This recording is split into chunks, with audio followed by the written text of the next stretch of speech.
안녕하세요.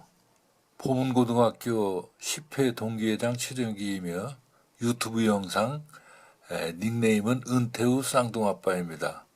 2024년 1월 27일 토요일 재경 보문고등학교 418차 보문산악회에서는 건강과 역사 탐방을 위하여 남산을 다녀왔습니다.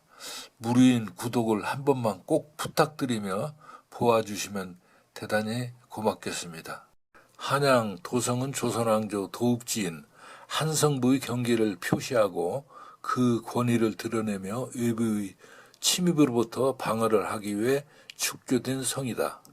태조 5년 1396년 백악, 북악산, 낙타, 낙산, 목멱, 남산, 인왕산의 내사산 능선을 따라 축조한 이후 여러 차례 개축을 하였습니다. 평균 높이는 약 5m에서 8m이며 전체 길이는 약 18.6km에 이르며 현존하는 도성 중 세계에서 가장 오랫동안인 1396년부터 1910년 514년 동안 도성 기능을 수행하였습니다. 한양 도성에는 사대문과 사소문을 두었으며 사대문은 홍인지문, 도내문, 숭례문, 숙정문이며 사소문은 해화문, 소유문, 광희문, 창희문이 있습니다. 이 중 도내문과 소유문은 멸실되었습니다. 또한 도성 밖으로 물길을 잇기 위해 홍인지문 옆에 오간수문과 이간수문을 두었습니다. 남산은 조선시대와 근현대를 중심으로 우리 민족의 역사입니다. 정상의 길은 계절, 기후에 따라 감정도 다 다릅니다. 남산의 본래 이름은 인경산이었으며 조선 태조 이성계가 개성에서 한양으로 도읍을 옮기면서 궁궐 남쪽에 있다 하여 남산이라는 이름을 얻고 목멱대왕이라는 칭호를 받아 나라의 제사를 지내며 목멱산으로도 불리우고 있습니다. 일제 강점기와 파란 많은 근현대를 거치면서 곳곳에 치욕과 공포의 흔적을 갖고 있는 남산이 점차 바뀌어 오늘에 이르렀습니다. 남산은 조선 초기에 지금은 인왕산으로 옮겨졌지만 국사당, 와룡묘, 남관왕묘 등이 자리 잡고 있고 또한 아름다운 풍광을 배경으로 풍류의 장소로도 각광을 받았습니다. 사도 세자가 쓴 남관왕묘 비명과 겸재 정선의 목면산도, 백남병풍, 김홍도의 남서영도, 김융겸의 천호각, 금호개첩 등 조선 화가들이 필지로도 남겨져 있습니다. 1880년대부터 일제는 남산 북쪽 임진왜란 때 일본군의 주둔지였던 외성대 지역을 일본 공사관, 통감부, 통감관저 등을 설치했습니다. 회원자락에는 일제는 조선 신궁을 세우고 신사 참배를 강요했습니다.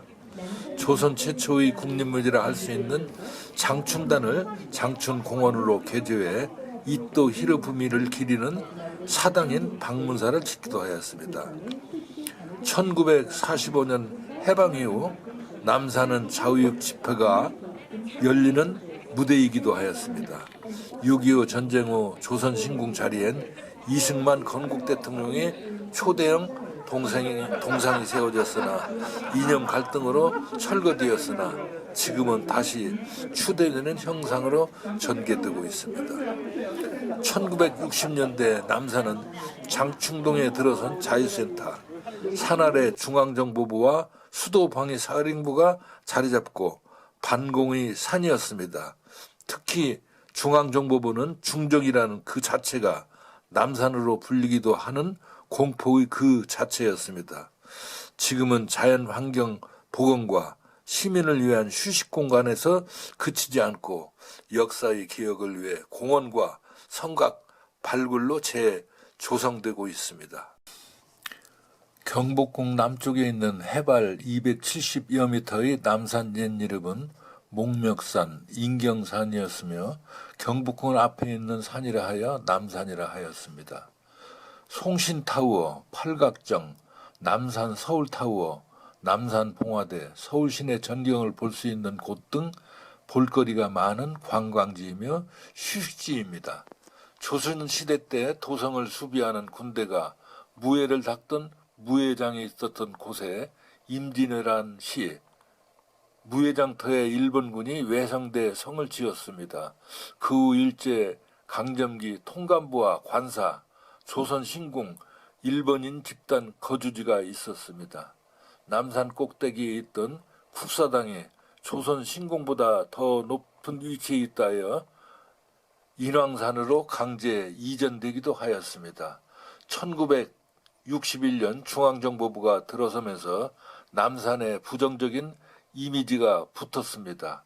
이후 남산 국가안전기획부는 서초구 내곡동으로 옮기고 필동에 있었던 수도경비사령부를 관악구 남현동으로 이전해 남산골 한옥마을을 조성하는 등 남산 본연의 모습을 되찾게 되었습니다.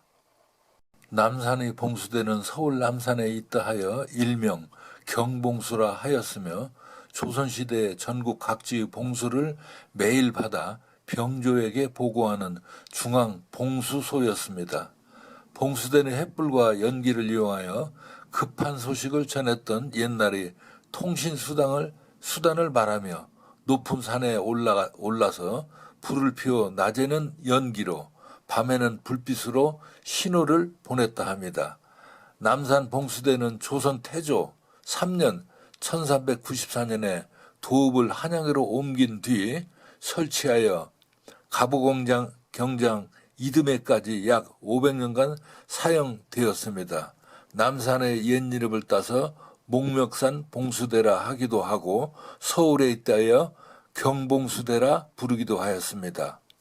평상시에는 1개, 적이 나타나면 2개, 적이 경계에 접근하면 3개, 경계를 침범하면 4개, 경계에서 아군과 전투를 벌이면 5개의 불을 올리도록 하였습니다. 남산 봉수대는 전국의 봉수가 도달하게 되는 중앙 봉수대로서 중요한 역할을 담당하였던 곳입니다. 동쪽으로부터 서쪽으로 향하여 5개소가 있었습니다. 현재는 없어지고 터만 남아 있습니다. 조선 태조가 한양으로 천도한 1394년 태조 3년부터 갑오 개혁을 실시한 1895년 고종 32년까지 약 500년간 기능했다 합니다. 역할을 다한 후에도 봉수대 자체는 남아있어서 1930년대까지 존재했다고 합니다. 그러나 확실하지 않은 시기에 사라졌습니다. 와령묘는 제갈공명을 모시는 사당으로 되어 있으나 관우 신앙이 크게 인기를 끌어 합사를 했으며 단군 성전과 대종교인 불교 사찰에 있는 삼성각도 있는 사당입니다. 그 외에도 야외에 조그만하게 불상 등을 모셔져 있으며 와령묘는 제갈공명의 사당으로 시작됐지만 지금에 와서는 단군과 불교의 성지를 포함한 종합 사당이 된 것입니다. 부족한 영상 끝까지 보아주셔서 대단히 감사합니다. 모두들 건강한 모습으로 다음 영상에서 뵙기를 바랍니다. 더 유익한 영상으로 보답드릴 것을 약속하겠습니다. 감사합니다.